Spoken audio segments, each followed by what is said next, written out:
은혜 안에 사는 기쁨이란 제목으로 하나님 말씀 증거하겠습니다. 오늘 말씀의 핵심은 17절과 18절의 말씀입니다. 우리 같이 다시 한번 17절, 18절을 읽겠습니다. 하나님께 감사리로다. 너희가 본래 죄의 종이더니 너에게 전하여 준 바 교훈의 본을 마음에 순종하여 18절 죄로부터 해방되어 의에게 종이 되었느니라. 사람들은 자유의지가 있다고 믿어요. 그래서 실제로도 하나님께서 우리에게 허락하신 자유의지가 있습니다. 그런데 이것은 마음대로 방종하게 살라고 주신 것이 아닌 것이죠. 사람들이 착각하는 것은 이제 나에게 자유가 있으니까 내가 마음대로 살 수 있을 것이다, 선택할 수 있을 것이다 생각하는데 그것은 착각입니다. 왜냐하면 인간은 창조될 때부터 하나님의 은혜 안에 살게 되어 있습니다. 그런데 사람들은 자유를 가졌다 해서 아무거나 다 선택하려고 합니다. 둘 중에 하나입니다. 죄의 종이든지 하나님의 은혜의 의의 종이든지 중립지대는 없다라는 것입니다. 무엇인가의 지배를, 영향을 받을 수밖에 없는 것이 우리 창조의 섭리인 것입니다. 그래서 성경은 이런 인간의 한계를 종이다, 좀 과격한 언어이지만 하나님의 종이다라고 규정합니다. 그러나 하나님의 그 은혜를 잊어버린 자에게 죄의 종이 될 수밖에 없는 것이죠. 하나님의 종이든 죄의 종이든 둘 중에 하나뿐입니다. 그러나 안타깝게도 대부분의 많은 사람들은 죄의 종으로 머물러 있을 수밖에 없답니다. 물과 성령으로 거듭나지 않으면 죄의 종으로 살아가는 것이죠. 죄의 종의 모습은 다양합니다. 첫 번째, 중독과 집착입니다. 물질적인 중독에 많은 사람들이 걸려 있어요. 알코올 중독, 도박 중독, 마약, 니코틴, 심지어 요즘은 미디어 중독, 게임 중독, 음란물 중독, 또 쇼핑 중독에 일상생활을 허물고 관계를 무너뜨립니다. 그런데 무엇보다도 더 심각한 집착과 중독은 만몬주의예요. 물질 만능주의. 돈이면 다 된다라고 하는 세상이 이 땅을 지배하고 있습니다. 두 번째는 감정의 종입니다. 미움과 분노를 해결하지 못해서, 용서하지 못해서 혈기와 분노 가운데서 살아간다는 거예요. 하나님의 은혜를 경험하지 못합니다. 미래에 대한 염려와 두려움 가운데 살게 되고요. 비교의식 때문에 내가 우울하든지 아니면 열등감 속에서 살아갑니다. 심지어 우울감이 우리를 지배해서 하나님을 못 보게 하게 됩니다. 세 번째는 관계의 종입니다. 사람의 인정이 목말라 하나님보다 인간의 칭찬에 기대합니다. 혹여 거절이라도 당하면은 분노와 극심한 공포 느끼게 되는 것이죠. 마지막 네 번째는 고집과 교만입니다. 어쩌면 성경은 하나님 대적하는 그 마음을 교만으로 보고 있는 것이에요. 결국 죄의 종은, 그 죄의 종의 본질은 하나님 위의 것에 집착하고 섬기고 믿고 만족하고 있는 것이죠. 우상 숭배의 다른 모습입니다. 죄에 끌려 다니는 것이죠. 중국 고전에 한비자의 이야기가 있습니다. 수레를 만드는 사람, 그리고 관을 만드는 사람, 두 장인이 있는데, 수레를 만드는 사람 마음은 세상 사람들이 다 잘 살았으면 좋겠다는 마음을 갖고 있어요. 왜냐하면 그래야 수레를 많이 사기 때문에 그래요. 관을 만드는 사람은 세상 많은 사람들이 빨리빨리 죽었으면 좋겠다는 마음을 갖고 있어요. 왜 그런지 아시죠? 장사가 많이 일어나야 관을 많이 팔기 때문에. 그런데 이 사람의 마음을 동네 사람들이 알고 말았어요. 그래서 사람들이 관을 만드는 사람을 향해서 손가락질하며 비난했어요. 그런데 한비자는 관을 만드는 장인을 두둔하고 있어요. 왜냐하면은 어차피 인간은 선에서 수레를 만들어 많은 사람들이 부자가 됐으면 좋겠다라는 수레 만드는 장인이 마음이 아니라는 거예요. 수레 만드는 장인이 착했기 때문에 다른 사람이 부자로 살았으면 좋겠다라는 마음이 아니라는 거예요. 사람들이 돈이 많아야 자기 수레를 많이 살 수 있겠다라는 이기적인 마음 때문에 그렇다는 거예요. 관을 만드는 사람이 사람들이 죽었으면 좋겠다라고 해서 악하기 때문에 그렇다라는 게 아니에요. 그 사람도 결국에는 이익을 추구한다라는 거예요. 결국 인간은 생계와 이익 때문에 어쩔 수 없이 타인의 어떤 어려움, 타인이 잘못되는 것을 관용한다라는 것입니다. 인간은 누구나 이 관을 만드는 사람과 같은 마음을 갖고 있다라는 거예요. 또 반면에 누구나 수레를 만드는 사람의 그런 마음도 갖고 있다라는 거예요. 결국에는 하나님 없는 인간의 마음은 이익을 쫓아 사는 사람이는 거예요. 이익에 묶여서 이익의 지배를 받는다는 거예요. 그러나 인간은 태어날 때부터, 만들어질 때부터 하나님의 은혜 없이는 살 수 없는 존재라는 거예요. 나를 지탱하는 것이 아까 말씀드린 것처럼 어떤 중독이나 아니면 다른 어떤 것, 죄의 그 종이 나를 지탱한다고 해서 그것으로 나의 삶을 지탱한다고 생각할 뿐이지, 결국에는 어딘가에 묶여 사는 존재라는 거예요. 그래서 성경은 반복적으로 하나님의 은혜로 사는 사람들에 대해서 소개하고 있어요. 어떤 집사님하고 얘기하다 보니까 성경을 읽다 보니 반복되는 게 너무 많아서 읽기가 너무 힘들다라는 거예요. 이것도 똑같고, 그래서 건너뛰고 싶다고 하는 거예요. 그런데 성경이 반복되는 부분은 크게 두 가지입니다. 중요하기 때문이나 아니면은 하나님의 은혜가 많기 때문에 그런 거예요. 요한복음 8장에 가늠하다 현장에서 붙잡힌 여인이 예수님 앞에 서 있어요. 사람들은 당장이라도 돌로 쳐 죽이려고 마음에 부글부글 하고 있습니다. 그때 예수님이 군중들을 향해서 이렇게 말씀하시죠. 죄 없는 자가 돌을 저 여자에게 던지라고 합니다.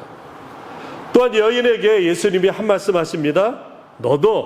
나도 너를 정죄하지 아니하노니 가서 죄를 다시 범하지 말라고 말씀하십니다.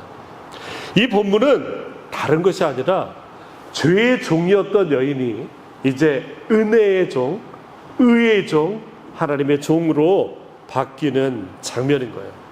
오늘 본문 읽으신 18절이 바로 그것입니다. 다시 한번 읽어볼까요? 18절입니다. 시작. 죄로부터 해방되어 의에게 종이 되었느니라.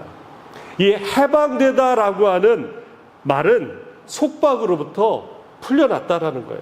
죄의 제약을 제거하고 하나님에 의해서 영적인 자유를 얻었다라고 하는 것이에요.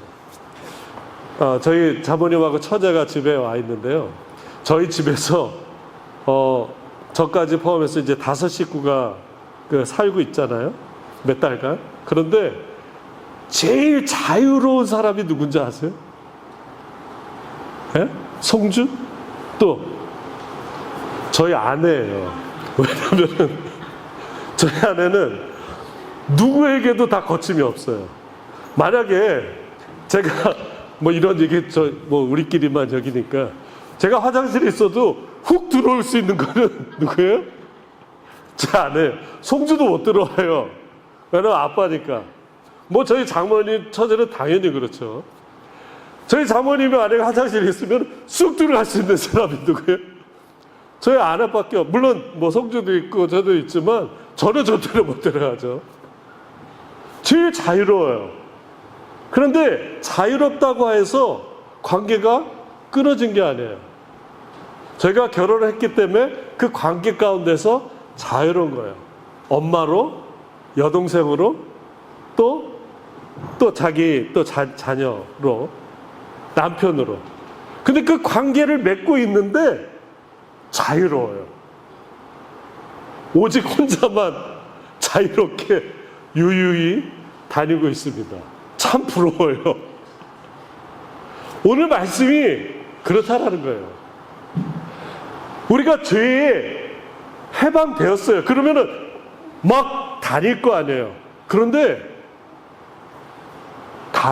바울이 아주 과격한 언어를 써요. 의에게 뭐가 되었다고요? 종이 되었다라는 거예요. 아니 이게 뭐예요?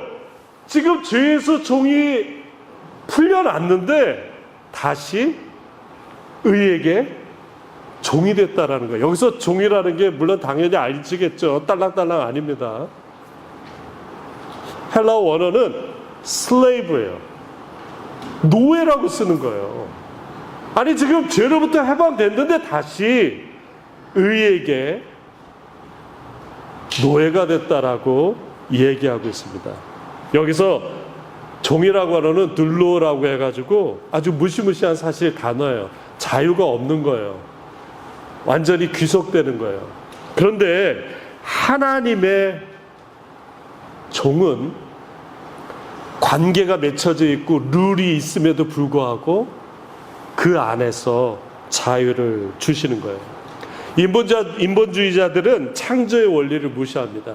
이 하나님의 창조의 자유를 다른 것으로 해석해요. 인간의 창조 때부터 하나님 없이 살 수 없는 존재를 하나님 없이 살 수 있다라고 진화론을 얘기하고 또 마음대로 얘기를 합니다. 인간이 이익의 종이라는 것 인정할 수밖에 없어요. 그리고 이익을 추구하는 인간이기에 우리가 사실 함부로 비난할 수 없어요. 왜냐하면 우리도 그런 존재이기 때문에 그래요. 그런데 그 상태로 있다면 우리는 구원받을 수 없는 것이에요. 그냥 세상 생존의 법칙에 묶여서 그대로 놔두면 우리는 구원받을 수 없는 것입니다. 관을 만드는 사람, 다른 사람들이 죽기를 은근히 바라요. 그것을 세상 이치이기 때문에 어쩔 수 없어요. 근데 거기에 머물러 있으면 우리는 죽을 수밖에 없는 것이에요. 우리가 영생을 얻기 위해서는 의의 종이 돼야 된다는 것입니다. 사도 바울이 과격한 표현을 하면서까지 우리에게 전하는 말씀은 그것입니다. 의의 노예가 된다는 거예요. 하나님의 종이 되어야 우리가 영생을 얻을 수 있다라는 거예요. 따라서 사도 바울이 로마서 말씀에서 우리에게 그리스도 예수의 은혜로 말미암아 살 수 있는 그 법을 우리에게 오늘 허락하고 있는 것이에요. 따라서 의의 종, 의의 노예로 사는 방법은 다른 것이 아닙니다. 은혜로 사는 것이에요. 또 은혜로 사는 사람의 그 삶의 방식은 한 가지입니다. 감사함으로 사는 것이에요. 우리 17절 다시 한번 읽어볼까요? 크게 읽습니다. 하나님께 감사하리로다. 너희가 본래 죄의 종이더니 너희에게 전하여 준 바 교훈의 본을 마음으로 순종하여. 여기에서 교훈의 본이라고 하는 것은 여러분 이렇게 주물이 있죠. 그 액체로 만들어서 어떤 틀 속에 넣으면은 그게 딱 틀이 되잖아요. 그겁니다. 하나님의 교훈의 본, 그 틀을 우리 마음에 순종할 때 아까 말씀드린 대로 죄의 종에서 의의 종으로 바뀐다는 거예요. 은혜 아래 사는 자들의 방식이 바로 그 틀이 뭐예요? 감사라고 하는 것입니다. 그 틀, 여기 교훈의 본이라고 하는 건 두 가지입니다. 첫 번째, 예수 그리스도의 십자가. 두 번째, 예수 그리스도의 부활입니다. 이것이 교훈의 본이에요. 우리 신앙생활에 있어서 흔들리는 이유, 막 어떤 은혜가 들어왔는데 그 은혜가 어떤 틀에 딱 잡혀야지 그 은혜가 내 것이 되는데 그러지 못하는 이유는 그 틀이 아직 형성되어 있지 않기 때문에 그래요. 그 틀이 뭐예요? 첫 번째, 예수 그리스도의 십자가, 예수 그리스도의 보혈. 두 번째는 예수 그리스도의 부활하심. 그러므로 인해서 예수의 십자가, 예수의 부활이 내 것이 되는 것입니다. 어느 이야기를 읽었는데 황무지에 어느 당나귀가 먼지를 풀풀 이렇게 되며 고개를 푹 숙이고 주인이 메어준 짐을 메고 그냥 갑니다. 별 생각 없이 헉헉대면서 그냥 어제가 오늘같이, 오늘이 내일같이 그냥 끝없이 이것이 나의 형벌인 것처럼 생각하며 매일매일 그 먼지 나는 황무지를 걷고 있어요. 그리고 이제 내 인생은 이제 끝났구나라고 생각하는 이 나귀가 절벽 앞에 서 있을 때 마지막으로 뒤를 돌아봅니다. 그런데 매일같이 흙먼지 날리는 그 황무지 같던 길이 어느새 울창한 숲이 되어 있는 거예요. 깜짝 놀랐어요. 아니, 언제 저렇게 숲이 되었었지? 그런데 이 당나귀가 알지 못하는 비밀이 하나 있었어요. 주인이 메었던 그 주머니에 작은 구멍이 누가 냈는지도 모르는데 작은 구멍이 나서 그 씨앗이 하나하나 떨어지고 있었던 것이에요. 그리고 그 씨앗이 자라서 울창한 숲이 되었다라는 거예요. 이것이 하나님의 은혜인 것입니다. 내가 무엇인가 계획하고 내가 무엇인가 이루려고 해서 되는 것이 아니라 내가 의도치 않았지만 하나님께서 그렇게 만들어 주셨다라는 거예요. 그것이 바로 하나님의 은혜인 것입니다. 내가 좌절하고 이제 내 인생은 끝났다라고 생각할 그때에 하나님이 주신 그 은혜를 말미암아 의의 종으로 사는 거예요. 따라서 없는 것만 보면서 살면은 우리 인생은 아직 죄의 종에서 벗어나지 못한 인생이에요. 가진 것, 하나님이 주신 것에 감사하면은 숲이 보이기 시작합니다. 요셉이 형들의 미움을 받아서 이제 죽을 고비를 하나 넘겼지만 차선책은 이집트 노예로 팔려가는 것이었어요. 여러분, 우리가 그 결과를 알기 때문에 그 고생 끝에 낙이다라고 할 수 있지만 요셉은 정말 하루하루가 지옥 같았을 것이에요. 그러나 하나님의 은혜로 그는 이집트 총리가 되고 결과적으로는 아버지와 형제들을 다 초청하게 되는 것입니다. 하나님의 은혜인 것이에요. 요셉이 잘나서가 아닙니다. 하나님이 은혜를 주셔서 그 은혜에 순종한 것입니다. 오늘 17절 말씀이 그것입니다. 교훈의 본을 마음에 순종했다라고 하는 거예요. 하나님의 은혜를 순종하는 자, 하나님이 큰 은혜를 주실 줄 믿습니다. 우리 베드로전서 2장 9절의 말씀을 같이 한번 읽어보겠습니다. 그러나 너희는 택하신 족속이요 왕같은 제사장들이요 거룩한 나라요 그의 소유가 된 백성이니 이는 너희를 어두운 데에서 불러내어 그의 기이한 빛에 들어가게 하신 이의 아름다운 덕을 선포하게 하려 하십니다. 하나님 우리를 뭐라고 부르셨다요? 첫 번째, 택하신 족속이에요. 두 번째, 왕 같은 제사장. 세 번째, 거룩한 나라. 네 번째, 소유가 된 백성입니다. 근데 10절 말씀에 더 구체적으로 나와요. 한번 볼까요? 10절, 너희가 전에는 백성이 아니더니 이제는 하나님의 백성이요 전에는 국류를 얻지 못하더니 이제는 국류를 얻은 자예요. 전에는 아니라는 거예요. 근데 지금은 기라는 겁니다. 전에는 택한 백성이 아니었는데 지금은 택한 백성이 되었다라는 거예요. 전에는 왕같은 제사장이 아니었지만 지금 왕같은 제사장이 되었습니다. 전에는 거룩한 나라가 아니었지만 지금은 거룩한 나라가 되었어요. 이전에는 어둠이었는데 지금은 빛이 되었어요. 어떻게 해요? 우리가 열심히 노력했어요? 아니에요. 하나님의 은혜인 것입니다. 교훈해 본 예수 그리스도의 십자가를 붙들었더니, 예수 그리스도의 부활을 믿었더니 하나님이 우리에게 이런 은혜를 주신 것이에요. 만약 우리가 종의 눈으로, 죄의 종의 눈으로 세상을 바라본다면은 내가 하나님의 백성인지, 내가 거룩한 나라인지, 하나님의 그 은혜를 입은 자인지, 긍휼을 입은 자인지 모르게 되는 것이에요. 그래서 세상의 어두운 면, 왜 내 인생은 이렇게밖에 되지 않는가라고 보는 것입니다. 이제 신분이 바뀌어졌어요. 다시 한번 따라합시다. 나는 택하신 족속입니다. 나는 왕 같은 제사장입니다. 나는 거룩한 나라입니다. 나는 그의 소유된 백성입니다. 나는 하나님의 백성입니다. 마지막으로 마지막은 빼야죠.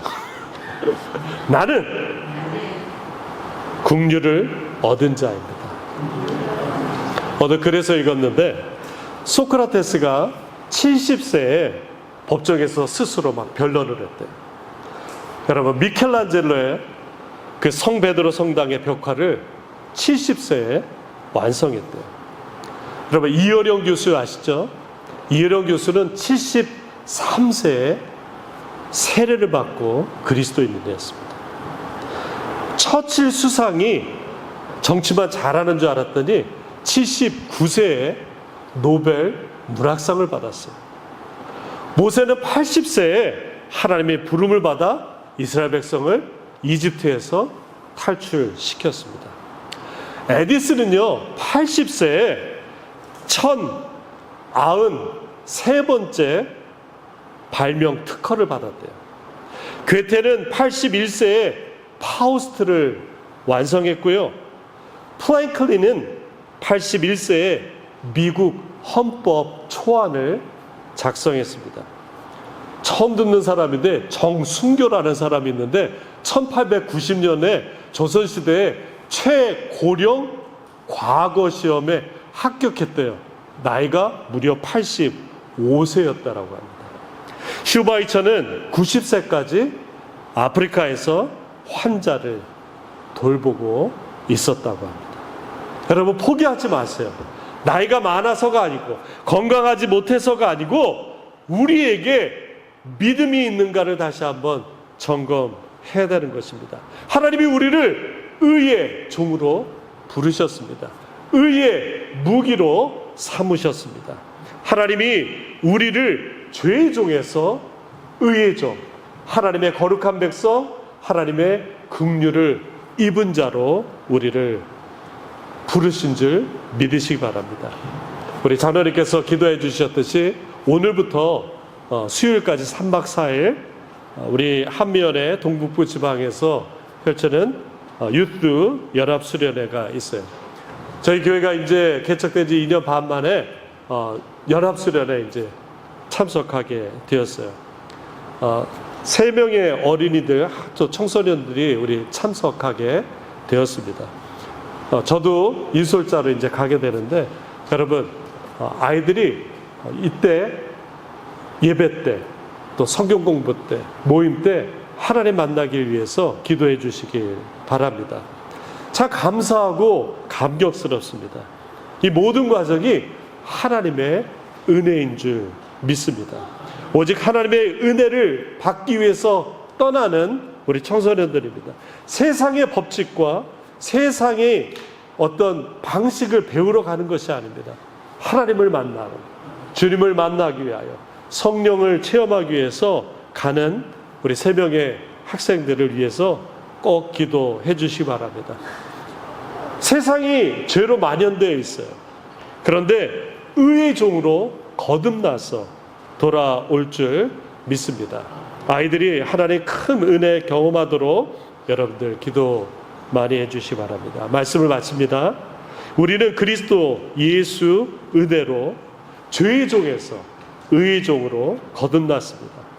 하나님의 은혜가 아니고서는 우리가 하루도 살 수 없음을 고백합니다.